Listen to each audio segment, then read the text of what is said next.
Good evening, everyone. I'm those who don't know me. I'm Dr. Arjun Bopanna.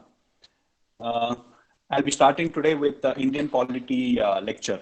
So, welcome you all to this online session on Indian polity and Indian Constitution. Okay, so before we start, most of you, those who are new to this particular application, you can interact with me during the class through the chat. I will be looking at the chat over here, and if you have any doubts during the class, I will be addressing those doubts. Okay. Towards the end of the class, you can unmute yourself and you can ask me doubt. I hope I am audible to everybody. Good evening. Good evening. Okay, we have quite a number of people who have joined us today, this evening. I hope everybody is doing safe. Being safe and safe at home and preparing for your examination. It's a golden opportunity. You take it positively. It's a golden opportunity that you can now, you are forced to sit at home and you are forced to study. So at least like that, you have no other disturbance. Nobody is going to ask you to come outside anywhere, and nobody will be, everybody will be at their house. Okay, so you won't feel the guilt that you are missing out something. There'll be no family function that you have to attend. So take it positively. It's a golden opportunity. So one by one, plan your preparation, structure your preparation, be dedicated. Okay, be dedicated and consistent in your preparation. There is nothing to be depressed about. There's nothing to worry about whether the examination will be held or not. This is just a phase, a historical moment that we are living.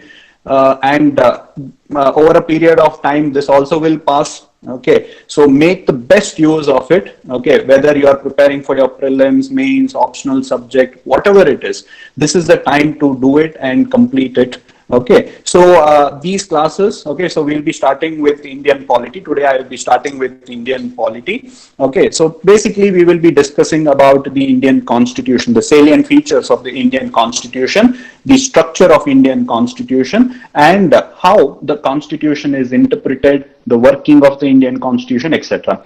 See, why I have chosen to start with Indian polity, because it is one of the most fundamental subject in your civil services preparation. I'm assuming that you are all preparing for civil services examination, whether it is at the UPSC level, at the central level, or whether it is at the state level, KPSC, whichever examination, whichever government examination that you are planning to give. Any civil service examination, polity is the basic foundation, right? Not only during your preparation, but tomorrow when you become administrator, Indian polity, constitution, whatever you would have studied in these classes will come to your help, okay, to become a better administrator, right? So in that respect, I decided to start with Indian polity and Indian constitution to give you a very sound foundation. I'm sure if you attend these classes, you will get a very different perspective of constitution. I will try to keep them all very simple, so that you will not have to worry about the worry about the articles, by hearting these articles, etc. I believe strongly that if you understand the salient features of Indian Constitution, the principles behind it, and how it has been organized. Okay, the Constitution is a very beautiful document. Okay, so the way it has been organized, the underlying principles, the essence of Indian Constitution, if you understand, okay, the meaning, you try to bring a meaning to it. It's like a storybook. Okay, how the storybook progresses to give you an idea of the story. The same way the Constitution evolves to give you the administrative system of our country. Okay, the basic principles, the underlying, the articles, etc. Okay, I strongly believe that understanding is more important, and it is true with the exam point of view also, because these days, if you see the type of questions that you are getting, whether it is polity or any other subject, you are expected to answer them based on your understanding. Okay, especially when you are giving the higher level examination, that is Group A or Group B level examination, you are expected to have a bit of understanding on any subject, whether it is polity, whether it is science, whether it is economy. You are expected to have a basic understanding of the subject. Same goes with polity also. The type of questions that you see. Go and see your previous year. Go and see your previous year paper. you will understand that most of the questions that are appearing, whether it is UPSC, whether it is a KPSC examination, previous year question, you will be able to realize that it is based on understanding.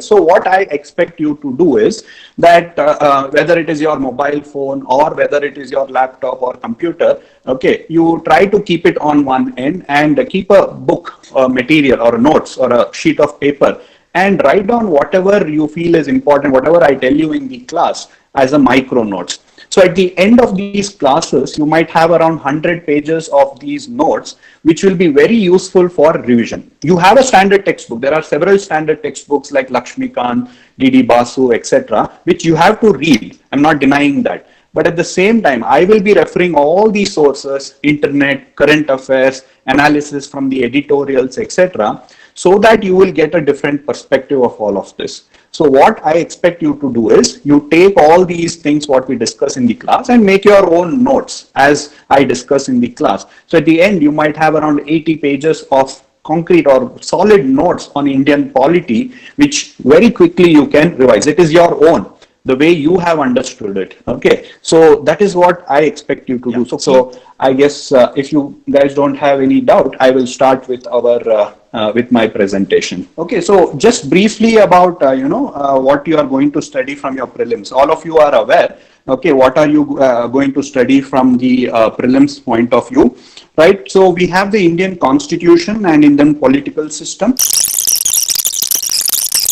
And political system. So that is what we, the phrase that we use is, or the word that we use is Indian polity. When we say Indian polity, it is nothing but the study of the Indian Constitution and how they are applied, the various features of it, the changes that is there with the Constitution, how they are interpreted by our courts, how they are implemented by our government, used, and also, please keep this in mind, misused. Not only used, but also some of the features of the Constitution are misused for political gain. That is what we have to understand. Okay, the Constitution is a living document, okay, a living, breathing document which gives our democracy life. Okay, it gives our democracy life. So rule of the people, it is not a king that is ruling our country. It is the law of the land which is ruling our country, and this law of this land is derived from the Indian Constitution. This is what is the Indian polity or Indian political system,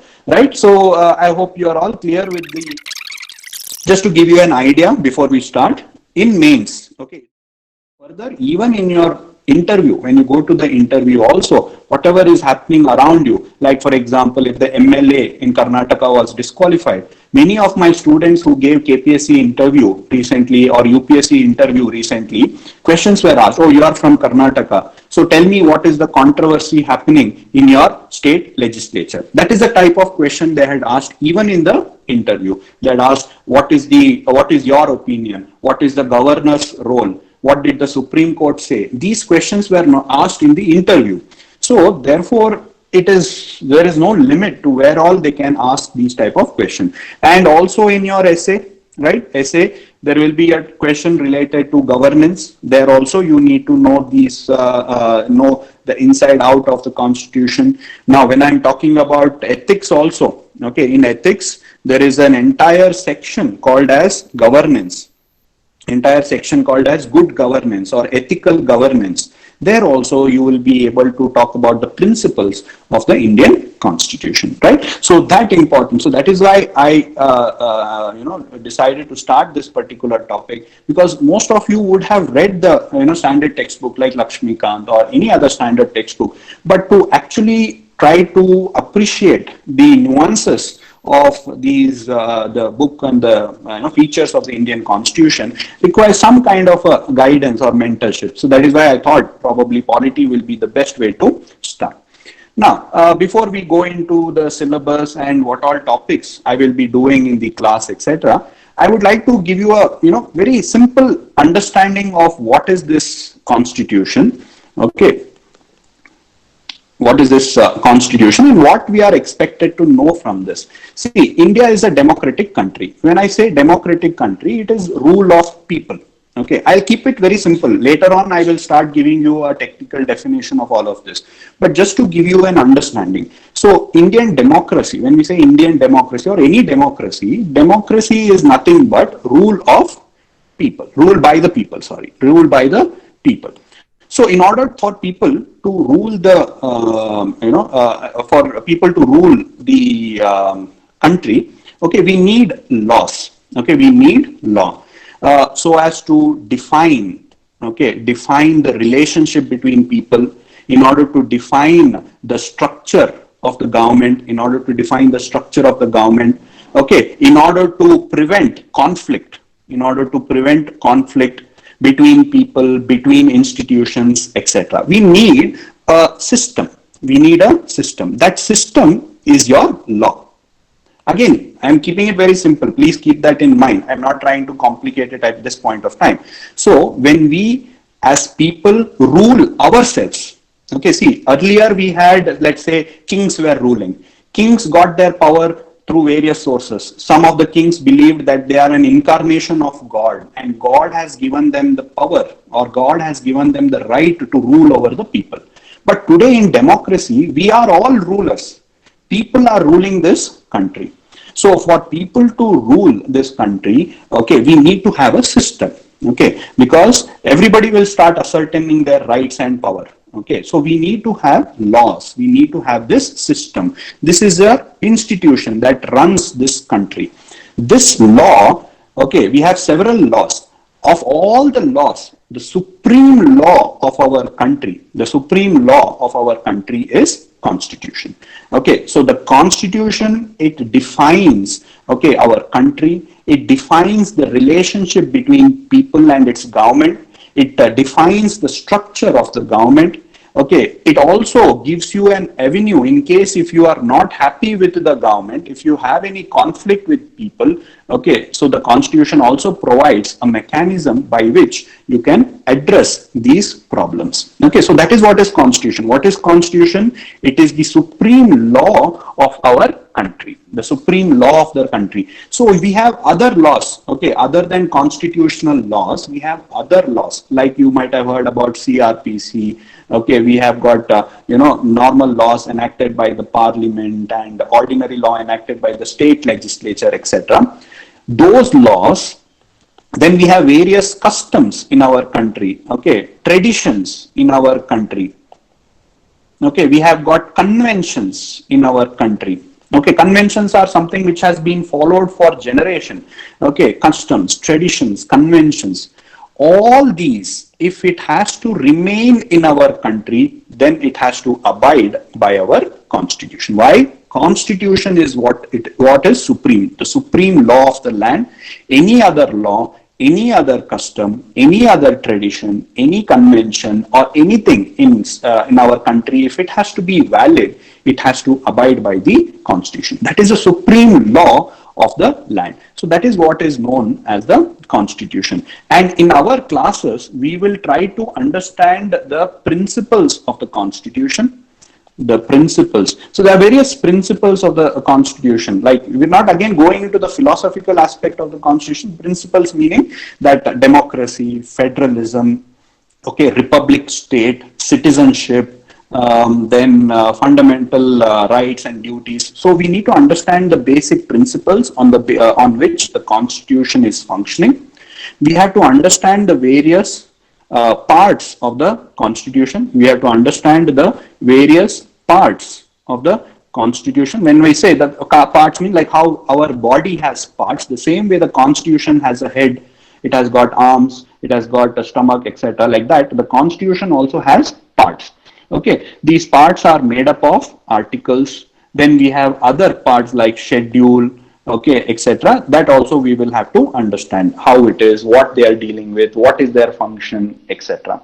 Okay, so that is what we will be trying to study mainly. And then finally, we'll also have to study the working of the Indian Constitution. Working meaning how the president is elected, how he is removed, okay, how he is removed, how he is elected, what is the procedure, etc. What is the relationship between president and governor? What is the relationship between president and your prime minister. All these things we will have to study in the working of Indian Constitution. So it's a document that provides you this framework of administration. Okay, it provides a, when I say working, it provides a framework, okay, of functioning, framework for functioning of our administrative system. Now, again, before I go into the further introduction, I will try to give you make you understand what is this framework. For simple understanding, let's try to bring a broad framework of our democratic system.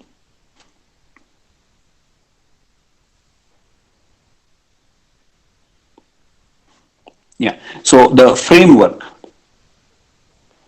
of our democracy, I hope it is all visible to you clearly, right? So we will first discuss the framework of our democracy. Now, so when we say our framework, the structure of our democracy, the democracy has three parts. Okay, our democracy or any democracy has three parts.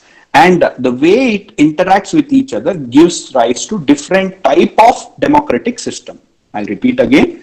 Democracy has mainly three components. What are those components? That is legislature, executive, and judiciary. Okay, so legislature, executive, and judiciary. Please, these are all very important things to analyze the constitutional and the working of our democracy. So democracy of any country can be divided into three components or three pillars. That's what we call them. Okay, democracy has three pillars: legislative, okay, legislature, executive, and judiciary. We have different types of democracy across the world. So the democracy of India is different from democracy in US. Why is it different? Because these components, okay, these components, that is the legislature, executive, and judiciary, interact with each other differently. I'll repeat again, the democratic system in different countries is different because the legislature, executive, and judiciary interact with each other differently. In India, the legislature, executive interacts very differently from the way they interact in America. Are you understanding? Okay, see, for example, in India, the president is only a nominal head, whereas in US, the president is the sole head, okay, is the single head of the country. So it varies, their interaction, their relationship varies. Similarly, in India, judiciary is very supreme, whereas if you take UK judiciary, they are not supreme to the legislature.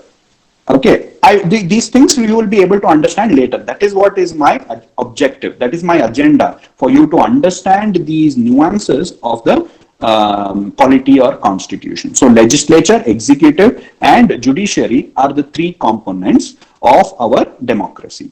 Now, the legislature means what? The legislature means the body which makes law. To legislate. Legislate means to make law. So the law making body of our country, okay, law making body of our country is known as legislature. Whereas executive, as the name suggests, executive, that body which executes or implements this law, those who implement the laws made by the legislature, or those who execute administration, those who run the country, actually running the administration, are the executive. And lastly, the judiciary. Judiciary, those who adjudicate. Okay, if there is any dispute, if there is any conflict, okay, those who adjudicate or decide cases, who solve disputes, they are called as the judiciary. So these are the three pillars of our democratic system. So legislature, if you take, okay, the union, okay, the central government, if you take, the legislature is your parliament.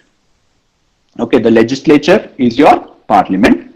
The executive is your okay, so yeah, parliament. I'll finish off the legislature. The parliament has two houses, right? You have the upper house and you have the lower house. The upper house is known by several different names. For example, Rajya Sabha is what is known as your upper house. Okay, lower house is your Lok Sabha, correct? You all know it. Parliament has two houses. Okay, now just two houses means bicameral system. Bicameral system. Bicameral means two house. Okay, so the parliament has two house, upper house and lower house. When we do parliament in detail, I'll explain to you the bicameral system, what is upper house, lower house, and all that later on. Okay, now parliament is the law making body at the central level. So the upper house and lower house constitute your legislative. Later, I will also tell that the president of India is also a part of parliament, but I don't want you to get confused at this point. So let's leave it aside. For now, you just remember that upper house and lower house, or Lok Sabha and Rajya Sabha at the central level. Then executive. So executives can be divided into two types. Okay, one is the political executive, and the other one is the permanent executive. The permanent executive. When I say political, 1 minute, I'll just.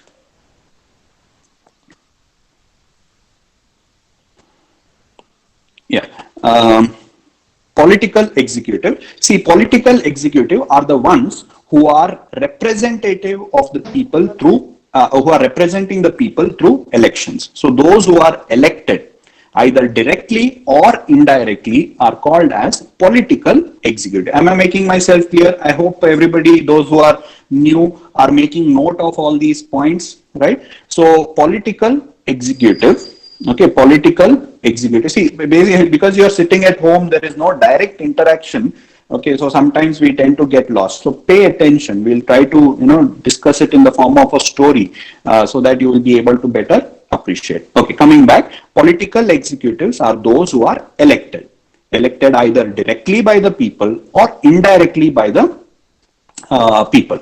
So in India, we have, okay, in political executive, okay, it can be further divided into two types. Okay, one is the nominal political executive, and the other one is real political executive. Nominal political executive and real political executives. Can you guys hear me? If somebody can reply. Yeah, we can hear you. Okay, thank you. Right. So we have nominal and real executive. Nominal is mainly symbolic. So the president of India is the nominal head. Why nominal? Because he is he's the symbolic head of our country, but the real power lies with somebody else. So he has to act according to the aid and advice given by the prime minister. So he is nominal.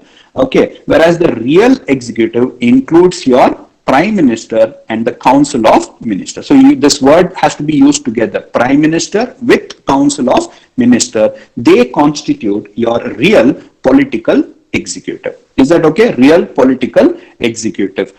Because they actually or yield the real power, whether it is economic policy, whether it is social policies, or whether it is security related policies, they are executed by the real executive, whereas the nominal endorses, so their signature or whatever. Therefore, sometimes nominal head critically is called as the rubber stamp. Okay, because whatever they get, they have to give their assent to. Okay, now that is about political executive. Then you have your permanent executive. Permanent executive is what you are aspiring for. So civil servants, okay, civil servants, namely your central services or Indian administrative services, etc., at the union level constitute your permanent executive. Why permanent? Because they are appointed and they have a fixed, they serve till they retire. Whereas political is not a permanent body. They have a fixed term of 5 years. So they have to again get elected. Okay, so that is why it is political executive, whereas this is permanent executive. Then, next is judiciary. Okay, so judiciary at the central level includes your Supreme Court of our country. The highest court in our country is your Supreme Court. See, the Supreme Court of India is not as same as US. That's what I was telling. The relationship between legislature, executive, and judiciary gives rise to different types of democracy. We have presidential form of democracy, we have prime ministerial form of democracy. Okay, we have got constitutional monarchical form of democracy. Okay, we have republican form of democracy. So the relationship between legislature, executive, and judiciary gives rise to different types of democracy. These are the three pillars of democracy. Sometimes in your general studies, etc., you also say that there is a fourth pillar of democracy. Fourth pillar of democracy. So sometimes they say that civil society. Okay, so they constitute the fourth pillar of democracy. Why? Because they check the powers of legislature, executive, or judiciary. They criticize the legislature, executive, judiciary. They act as the voice of the people. So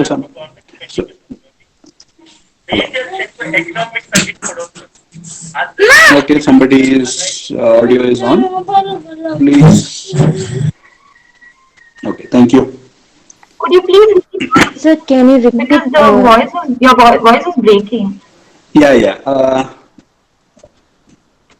Yeah, so where shall I repeat from? So did you guys understand judiciary?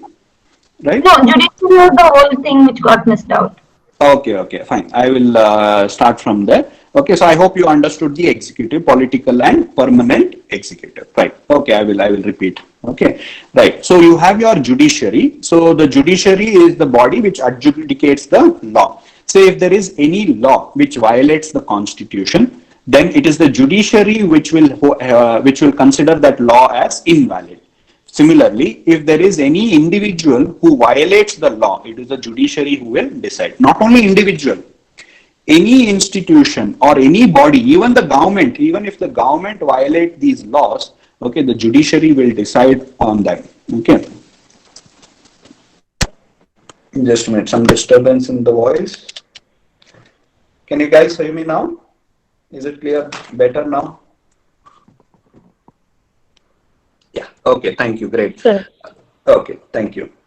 Yeah. So judiciary, okay, is an adjudicating body, right? So we will discuss in detail about judiciary. Our judiciary is, supreme. Okay, very powerful judiciary. Indian judiciary is, and it is autonomous. It is integrated. All those features I will try to explain it to you later on, right? So that is the three pillars of Indian constitution. Sometimes, just for your analysis, just for as an idea, sometimes we say that there is a fourth pillar of democracy. Okay, fourth pillar or the fourth component of democracy. So everybody tries to give their own idea of this fourth pillar of democracy. Most commonly we say that civil society. Okay, civil society is the fourth pillar of democracy because they give the voice to the people. They act as a check on the powers of the legislature, executive, judiciary. Sometimes we say that media, a fair, free media, okay, is also the fourth pillar. Don't you agree with me? So sometimes they say that media is the fourth pillar of democracy because they expose the functioning of the government, they criticize the government, they provide the information for the people, etc. But I don't think today's media we can call them as the fourth pillar of democracy. Okay, somebody has said, can the opposition party be considered as part of civil society? See, civil society is a very broad term. Okay, civil society is a very broad term, okay, to include anybody, okay, from any civilian, okay, any civilian body is part of the civil society. So if you take that into consideration, okay, opposition party is part of the legislature, okay, so they expose the government within the parliament or within the legislature.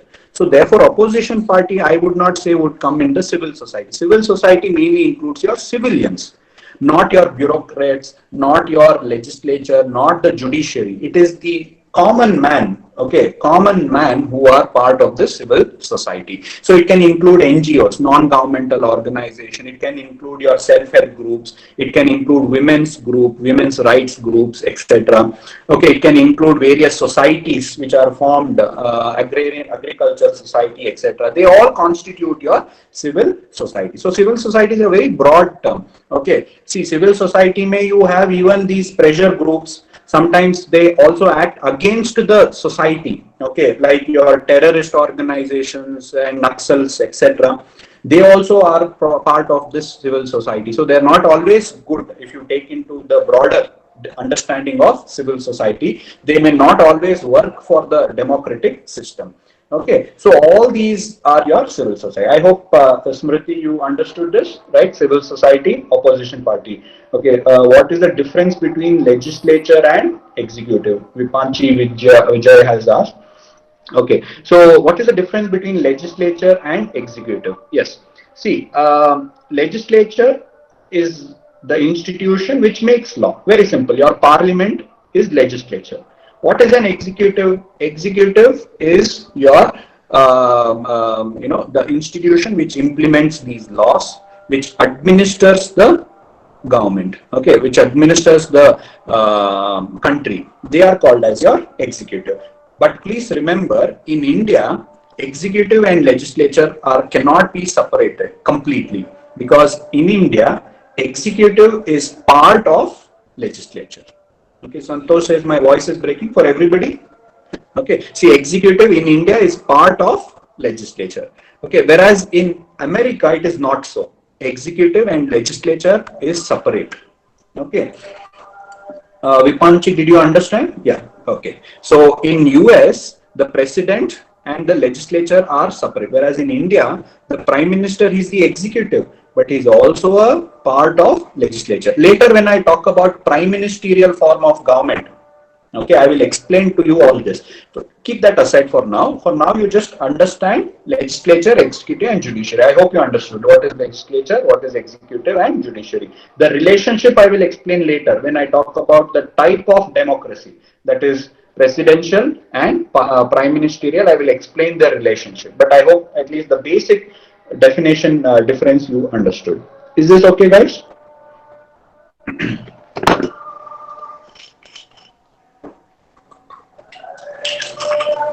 Great. So as I was telling, the fourth pillar, civil society, media. Today, with the growth of social media, so sometimes we also say that social media is the fourth pillar. Yeah. So social media, Twitterites, okay, they also WhatsApp warriors. They are also today calling themselves as the fourth pillar. If you ask your news anchor like Arnab Goswami, okay, or who is that public TV guy? So if you ask them, they will say they are the fourth pillar of democracy. Anyway, so that is for a different discussion altogether. So in India, our democracy is made up of these three components. Okay, legislature, executive, and judiciary. So Nikita said, so basically judiciary is supreme and looks after the legislature and the executive. See, we cannot say it is supreme. Nikita, you say that judiciary is supreme.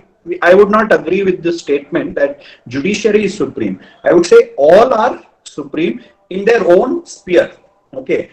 So in our country, they act as, there is a system called as checks and balance. So that means legislature has its own power, executive has its powers, judiciary has its power, and none of them can go over this, or they cannot use power beyond what is given to them by the constitution. Okay, so Nikita, you are saying that judiciary is supreme. I will give you another idea. I mean, I would give you another information. See, for example, if judiciary does something wrong, it is the legislature who can remove the judges. I hope you understood. The legislature can remove the judges. If judiciary does something wrong or the judges does something wrong, there is a procedure by which legislature removes the judges. So now you can think that, oh, legislature is supreme. Correct. So what is supreme is constitution. And the constitution gives them the power. That's why I'm saying, stressing so much on the constitution, that is why you have to study the constitution.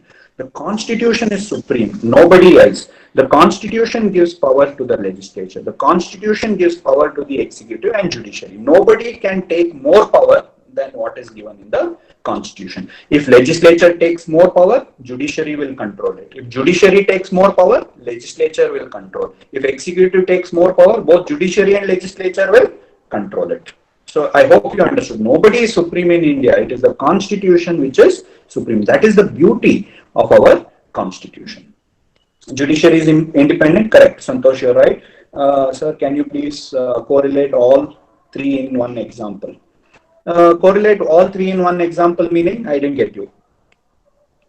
Bharat, you have asked correlate all three in one example. Meaning, see, legislature, let's say the parliament makes a law, okay, let's say environmental law, okay, so parliament makes a law. Now this law, parliament making this environmental law, like let's say Wildlife Protection Act, who made this law? The parliament made the law. Now who will implement this? The forest department or the Ministry of Environment and Ecology, that is the executive. If the Ministry of Environmental and Law did something wrong while implementing this law, who will come into the picture? Judiciary will come into the picture. Amendment help legislation, okay. Is that understood, Bharat? Right? So that is what it is. So law like Wildlife Protection Act will be made by the legislature. They will be implemented by the, see when I say implementing, I mean, again, I will have to go a little bit in more complicated. In the first class, I don't want to do it. There's something called as a delegated legislature. The finer rules, laws, etc. will be made by the executive to implement them. Okay. See, for example, now Wildlife Protection Act 1972. Who made this law? It is made by the Parliament. The finer rules, okay, for executing this law. Matlab, wildlife protection says that if somebody kills a tiger, okay, if somebody kills a tiger, okay, they will be punished. But the rules of how they will be interrogated, how they will be handled, how many days, all these specific rules will be made by the executive so that they can implement this. So protecting the tiger, punishing them, I mean catching them, okay, investigating them, all this will be done by the executive. Then the person who has killed the tiger will be taken to the judiciary. Okay, so based on these rules and the Wildlife Protection Act, the person will be punished. In Bommai case, we can understand. Yeah, okay. So that is what the relationship is. I hope, Bharat, you understood the relationship, at least, in this way. Okay, great. Now, so where were we? Yes. So we were discussing about the three pillars of democracy. So this is at the central level. Okay, this is at the central level. The legislature, executive, and judiciary.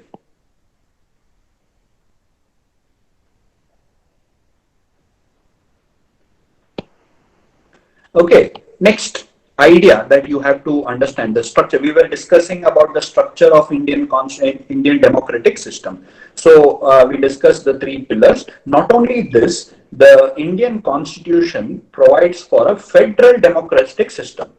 Federal democratic system. When I say federal democratic system, it means that the power is divided between two units. 1 minute. Okay, so when I say federalism, I'll discuss federalism features, etc. in much more detail later. So federalism means when the power is divided between two units. Okay, two or more units. Okay, in India, we have got the central government and we have got the state government. That means the power, the constitution divides the power between a central government, that is the union government, and a state government, okay, that is like Karnataka and other states. So union and center. Now coming back to our structure, so even within the state, now with union we studied parliament, president, prime minister, Supreme Court, etc. At the level of the state also we have got the same system. Are you understanding? At the state also we have got the same system, meaning we have got at the state legislature, we have got executive, and we have got judiciary. So legislature, okay, we have got your legislative assembly, and some of the states have legislative council.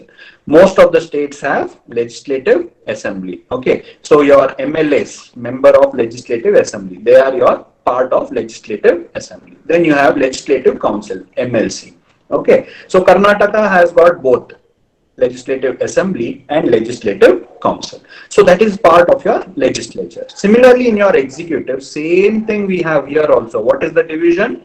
We have got political executive and we have got your permanent executive. Now, who is your political executive at the level of state? We have got nominal and we have got real executive. Who is the nominal executive at the level of the state? Who is the nominal executive, like the president? Who is the Governor. Yes, you have the governor. Governor. Okay, yes, good. Political, we have got governor. And the real head is your chief minister with your council of minister. Chief minister and your council of minister. Same way you have permanent executive, that is your civil servants. Now, coming to the judiciary, there is a little bit difference here. We don't say that judiciary of the state. Though we say that there is a high court at the level of the state, they are at the level of the state, they are not confined to that particular state. Please remember this, what I'm trying to tell you. Okay, the high court is at the level of the state, but it is not confined to the state. Meaning, in India, we have got something which is known as integrated judicial system. Integrated judicial system. That means judiciary is separate. They are independent and integrated. Independent means they are not under the legislature or executive. They are on their, they have independent, they take decisions on the merit or whatever. So they are independent. They are integrated means you have the entire judicial system, that is Supreme Court, the High Court, and the lower judiciary. They all form the part of the same system. Okay, they form the part of the same system. I'll repeat again. We have got integrated judicial. Okay, we have got integrated. My voice is breaking. Okay, we have got integrated system. Can you guys hear now? We have got integrated judicial system. Okay, integrated judicial system.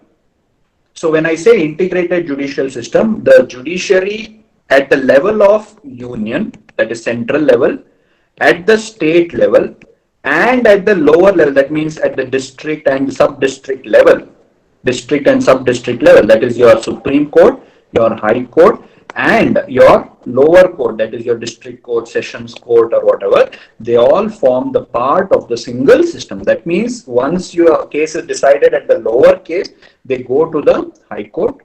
The High Court, it goes to the Supreme Court. Yes, Manjunath has asked a very good question over here. Tribunal. See, tribunal is somewhat a hybrid between the executive and the judiciary. Now, the tribunal are special courts. They are special court. Okay, you have got several tribunals like your Karnataka Administrative Tribunal, Central Administrative Tribunal, your vehicle something tribunal. You have income tax tribunal, etc. Okay, so these tribunals, tribunals are a type of a special court, a hybrid between executive and judiciary. See, the idea behind tribunal is to reduce, green tribunal, etc. Smriti, do KPSC often belong to political? I'll come to that. Okay, so what was I telling? To reduce the burden, okay, burden on the judiciary, number one. And when the cases are dealing with some special technical matters, like for example, green tribunal. So there will be some technical issues relating to environment, etc., which require special technical knowledge. Okay, or when you're dealing with income tax, it requires some special technical knowledge, which the subordinate court judges might not have. And we need to fast track these cases. Fast track, like if there is some project stuck in the tribunal, we need to fast track these cases. For that, we need the special court. Okay, so these special courts or tribunals are meant to address or give rulings at the initial level. Is that okay? At the initial level, but then they come under the jurisdiction of the High Court. Most of the tribunals come under the jurisdiction of the High Court. So after tribunal, you go to the High Court. From High Court, you go to the Supreme Court. So essentially, you can say that it works below the High Court. It works under the supervision of the High Court of that particular, jurisdiction. Is that okay? I mean, tribunals and all, will come to that in much more detail later on. But I hope at least the essence you got, that tribunals are a type of a court. This is akin, the relationship between executive, legislature, and judiciary. We do not have a clear-cut demarcation between legislature, executive, and judiciary. Though we say that they are all separate, but at the same time, we also say that they are somewhat, related with each other. One way where executive and legislature is related is like this. If you take a revenue court, or there also some judicial functions are given. Tomorrow you become a Kashildar. Okay, you become a assistant commissioner or deputy commissioner. You also have a particular magisterial code like land disputes, etc. You will be hearing. After DC gives the ruling, it will go to the tribunal. I mean, high court. From high court, it will go to the Supreme Court. So to reduce the burden of the judiciary, sometimes outsource. Basically, tribunal are outsourcing. Okay, at least I hope you guys got it at this point of time. Tribunals are what? Judiciary outsourcing its judicial role to somebody else. Okay. So do KPSC officers belong to political state executives similar to how? Yeah. So Smriti asked that KPSC officers. Okay. So your public service commission. See, they are not part of the executive. Why? Because our Indian constitution, I was going to tell you that later on. So our Indian constitution provides for autonomous bodies. Okay, to perform specific function. Just a minute. Okay, so you asked about KPSC, right? So our constitution, along with legislature, executive, and judiciary, also provides for autonomous bodies. It also provides for autonomous bodies. What is these autonomous bodies? Autonomous independent bodies which perform specific function. Independent function. Specific function. They are meant only for specific. Now KPSC is an autonomous body performing specific function. What function is it performing? Recruitment of civil service aspirant. UPSC also is an autonomous body. Election Commission is an autonomous body. Why? Election Commission is an autonomous body. What is its function? Conducting the elections in a free and fair manner. They don't come under the executive. They don't come under the legislature or judiciary. They are independent, meant for specific functions. So they don't come under the permanent executive. The recruitment may be done various ways, but once they are part of KPSC, they are autonomous. Is that okay, Smriti? How can National and Central Tribunal come under the High Court? Why do they come under the High Court is because the one is constitutional provision. When we do higher tribunals, I will tell you. Even the Supreme Court, I will tell you the case and all, etc. later on. The Supreme Court has said that tribunal play a very important role, okay, because they are somewhat like a judiciary. Okay, so therefore they have to be independent. Okay, the tribunals, they are performing judiciary role, and they have to be independent. Because sometimes the dispute will be in the tribunal itself, the dispute will be with executive, or it can be with respect to the judiciary. Please remember, okay, sometimes the cases that the tribunal have to hear, like let's say the National Green Tribunal, okay, National Green Tribunal. The National Green Tribunal might sometimes hear cases against the government itself. Are you understanding? The tribunal will hear cases against the government itself, against the executive. So therefore, they have to be independent. How can you bring independence? By bringing them under the High Court. Okay? Preeti, did you understand? Why do they come under High Court? Because Supreme Court said that if they are necessary to be independent, they have to be brought under the High Court. But it also said that if a tribunal is given the powers of a High Court, they can be independent. They can be independent. They don't have to come under the High Court. Unless the power is not similar to High Court, they come under the jurisdiction of a High Court. Don't worry about it at this point of time. When we do all those, I will explain to you. I mean, let's not complicate. Step by step, we'll try to cover them. If they don't come under legislature, judiciary or executive, who keep a check? Yes, see, Nikita, you have asked that KPSC. Again, it's all about checks and balance. Please remember, our entire constitution is on the basis of checks and balance. KPSC is autonomous, but at the same time, if they can be removed by the governor, the members. Okay, sorry, by the president. KPSC members are removed by the president. There is a procedure. So as long as they are performing their duty independently, then nobody can interfere. But again, there are checks and balance. Is that okay? Yeah, judiciary. So in this case, KPSC may, what happens is the president, voice is breaking. I think it must be some technical problem. Just check your network also, right? Anyways, I hope you got it, Nikita. Checks on its function. So there are different procedures, like how election commission is kept on check, UPSC members, KPSC members, different autonomy body, different procedures are there to keep them on check. Sometimes the judiciary will be able to keep, etc. Okay, now I'll move ahead. Okay, so all that we will discuss it later. So this is the structure of the Indian Constitution. Democracy divided into three parts, etc. Then we have federal system. In federalism also all these things are there. Okay, so I hope this is the structure. Now when I talk about the constitution and Indian political system, we will be discussing all of this. We will be discussing how the powers of, what is the powers of legislature, what is the power of executive, judiciary, how they are appointed, how they are removed, etc. All that. This is what I am just trying to give you an idea of what we will be discussing in the class.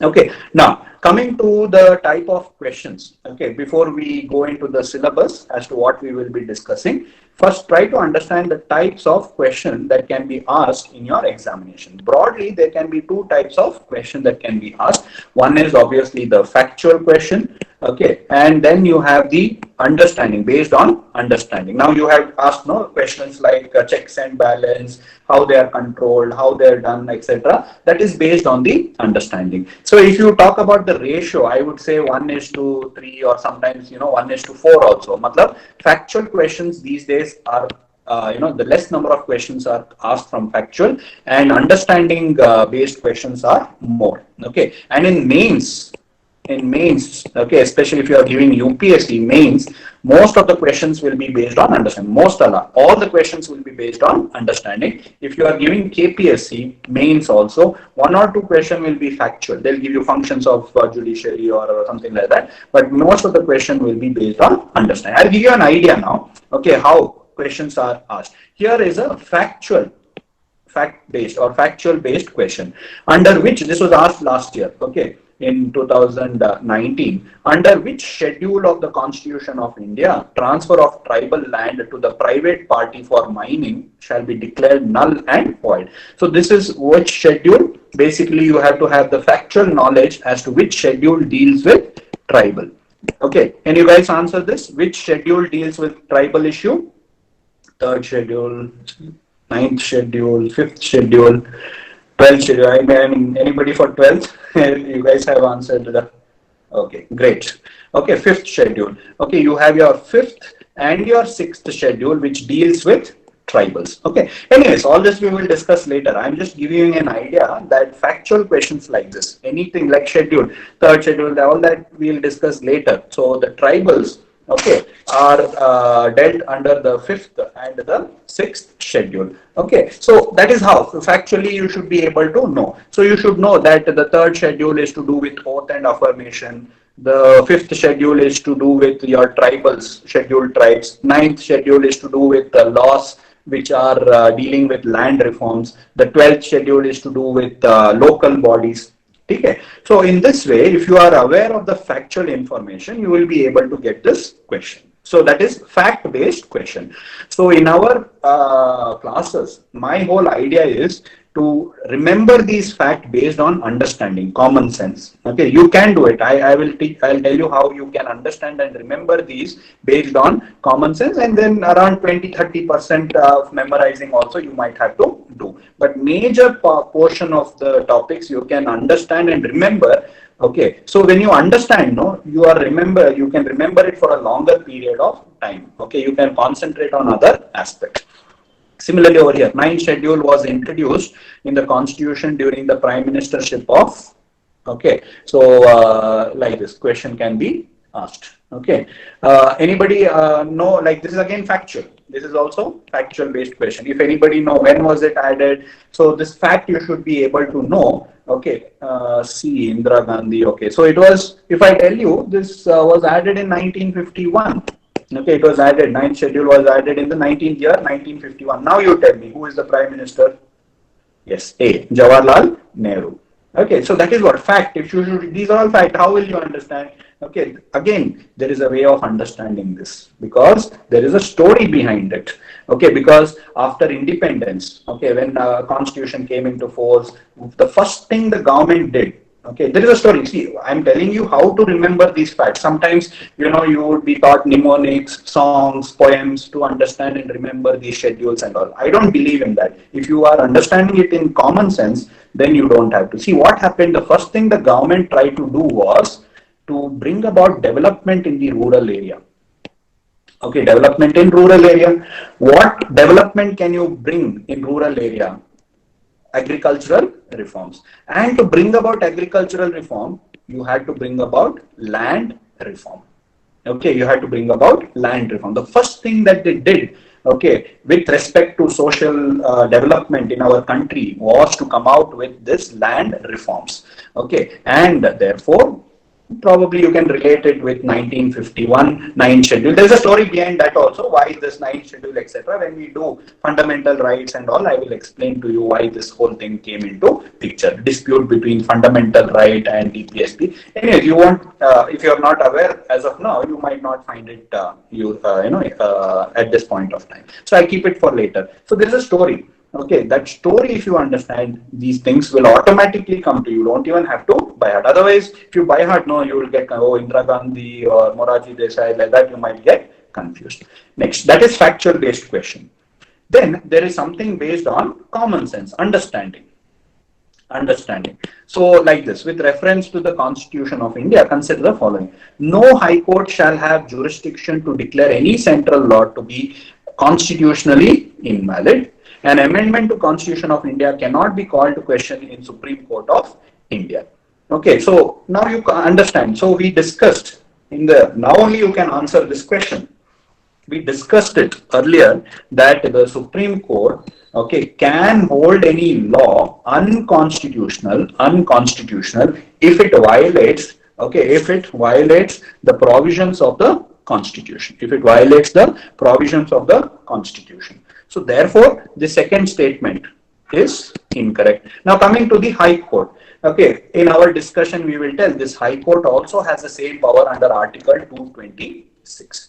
So therefore, the answer, rightly all of you are telling, answer is D. Neither 1 nor 2. So this basically talks about a concept known as judicial review. The concept known as judicial review. Okay, so judicial review is provided under Article 32. I mean, it's not directly provided. That's what I'm telling you, understanding. Judicial review is not mentioned in our Constitution, but this power can be got under Article 32 and 226. All these common sense understanding I will explain to you when we do those topics. Is that okay? So this is based on understanding. So basically you have two types of question, factual and understanding or common sense based question. Okay, so I would say all the questions based on understanding I will help you in the class. Factual, at least around 50% of factual I can help you. The rest 50% maybe you have to by heart, memorize, mnemonics, sing a song or whatever. That is up to you. Okay, so this is how we will try to address these questions. Okay, so very simple. Polity, actually, if you are thorough and understood it, I am sure that 90% of the, I'm just trying to be liberal over here, 90% of the prelims questions should be very easy. These are all something which you should never leave. Okay, polity, you should target 100% of the questions you should be attempting because it is based on common. If you try to by heart, if you try to memorize, I'm sure you will not be able to get this much. But if you understand it, common sense, okay, you will be able to get them right. Okay, so now we'll just broadly go through the syllabus of the class, what we will be discussing. Okay, very quickly, what are the topics that we will be discussing in the classes.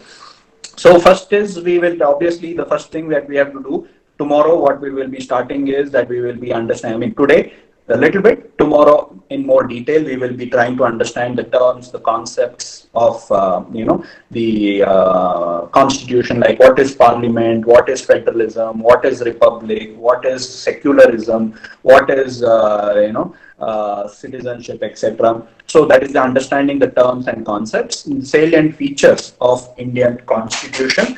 Okay, what are the essential features of Indian constitution? Then the preamble.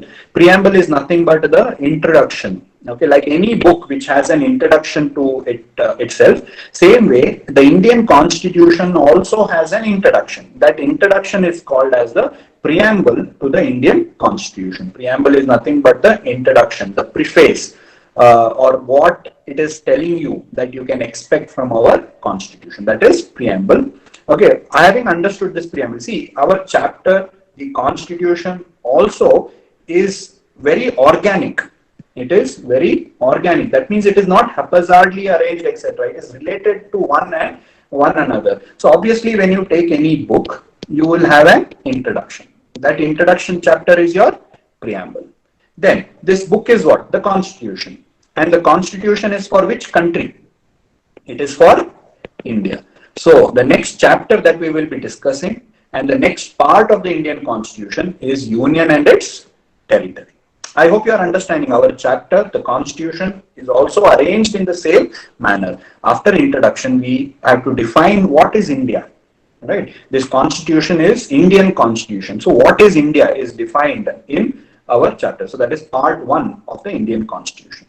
Next, who are Indians? So this constitution is applicable to this Indians. So who are citizens, who are not citizens, who the citizens have some rights, etc. So in the constitution, it is called as part 2. Okay. Whereas in our chapter, we will discuss it separately, it's citizenship. Then these citizens have to be given rights. Okay. The citizens have to be given rights. So that is your fundamental right. Okay, I'll come to that. Historical, I'll come to that. Okay, so part 3 of Indian Constitution, fundamental right. Okay, then directive principles of state policy, DPSP. Directive principle of state policy.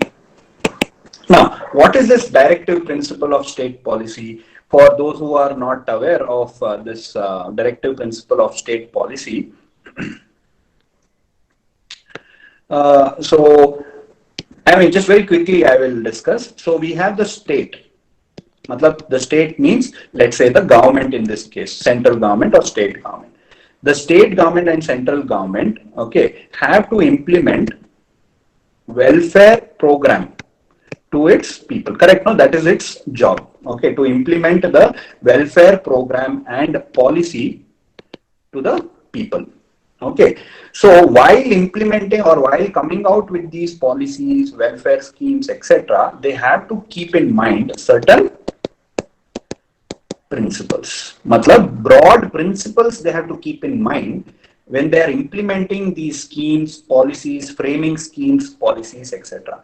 These principles is what is called as DPSP, Directive Principle of State Policy. So these are nothing but the principle. They are just like a guide, okay, or an instruction. They are nothing but instruction given by the Constitution to the state. While implementing these schemes, they have to keep in mind. So that is what is DPSP. Okay, that is DPSP, Directive Principle of State Policy. Then we will be discussing fundamental duties. We will be discussing about fundamental duties, etc. Okay, then in between we'll also discuss the relationship between fundamental right and DPSP, etc. Then, so once we finished the initial part, the philosophical part of the Indian Constitution, we will go to the structure. Okay, the structure of democracy. We will go to the structure of democracy. When I say the structure of democracy, I've already told you.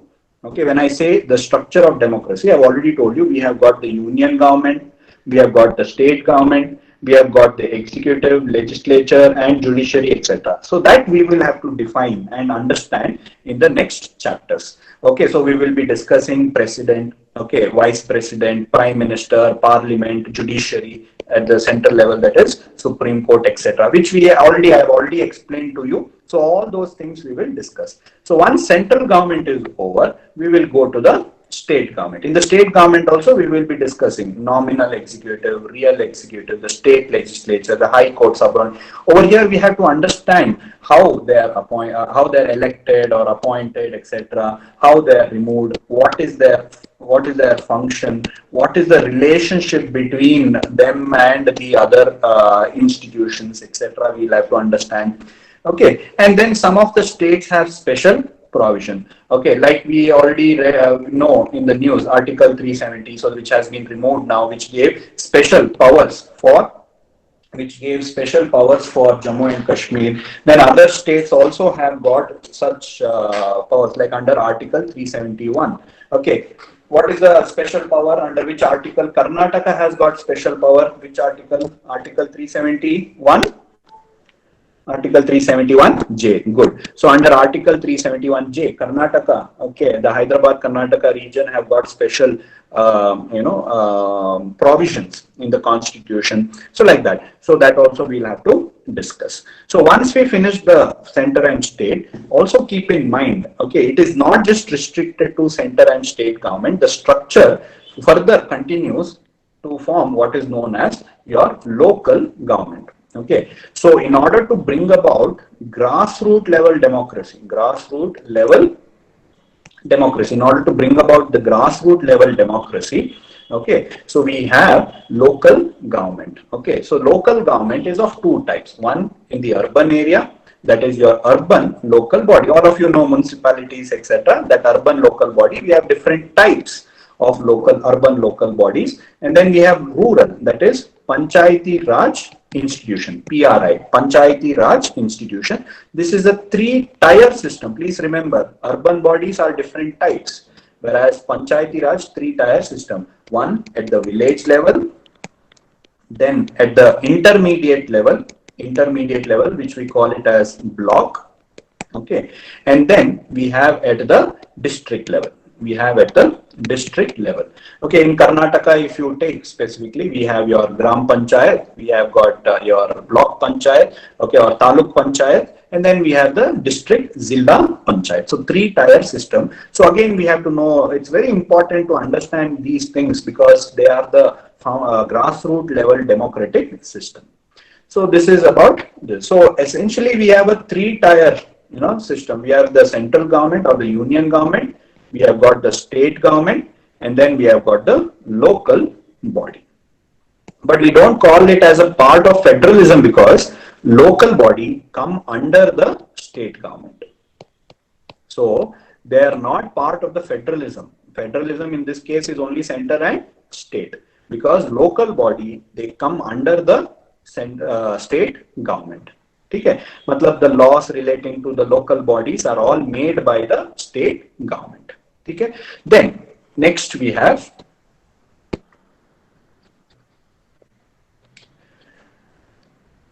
so India is very diverse as a country. So there are some special need, okay, for administrating special units, okay, like say Delhi. See, Delhi is the capital of our country, so it cannot be under any state. So Delhi has to be administered directly by the central government. So such unit is known as union territory. Is it? Okay, union territory. Like that, depending upon the situation, okay, sometimes they have to be brought under the central government. Now you know Jammu and Kashmir and Ladakh, okay, were recently made a union territory. Why? Because the special circumstances needed the central government to directly administer these areas. So the areas which are directly administered by the union territory. So union territories do not enjoy federal powers. How state government enjoys federal power, union territory does not enjoy federal power. They come directly under the control of. Then we have got special areas called as scheduled area. As I told you at that time question, 5th and 6th scheduled areas. 5th and 6th scheduled areas we had. Okay, so this 5th and scheduled areas deal with tribal administration, because these tribal areas, are what do you say? The tribal areas needed special protection. Okay, they needed special protection because tribals are a vulnerable group of people and they have got unique culture. Okay, unique culture, traditions, which needed to be safeguarded. So therefore, we have got this special provision in the constitution to administer these scheduled areas. Administer these scheduled areas. Is that okay?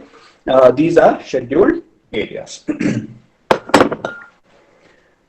Gayatri 8. What 8? Ladakh and Jammu and Kashmir. If you add separate, they are separate. Okay, next. Next, coming to the working of the Indian Constitution. Okay, working of Indian Constitution. So this is the structure. So you have got the central government, we have got the state government, then we have got local bodies, then we have got directly administered territories, which are called union territories. These are all separate chapters which we'll be discussing, and special area called as scheduled areas, 5th scheduled area and 6th scheduled area. Okay. Oh yeah, correct. Dadar and Nagar Haveli were merged. Sorry, Gayatri is right. Okay, I overlooked. Yeah, eight union territories. Okay, next, working of the Indian Constitution. Right, amendment of the Constitution. Okay, so Constitution is a dynamic document. It keeps changing. Okay, to address the needs of our present circumstance. So amending the amendment of Constitution. What is the procedure to amend the Indian Constitution, etc. We will be discussing. Okay, what is the procedure? What is the role of the legislature? What is the role of the the president, etc. So these are provided under the Article 368. Okay, so that is amending the Constitution. Then emergency provision in order to meet contingent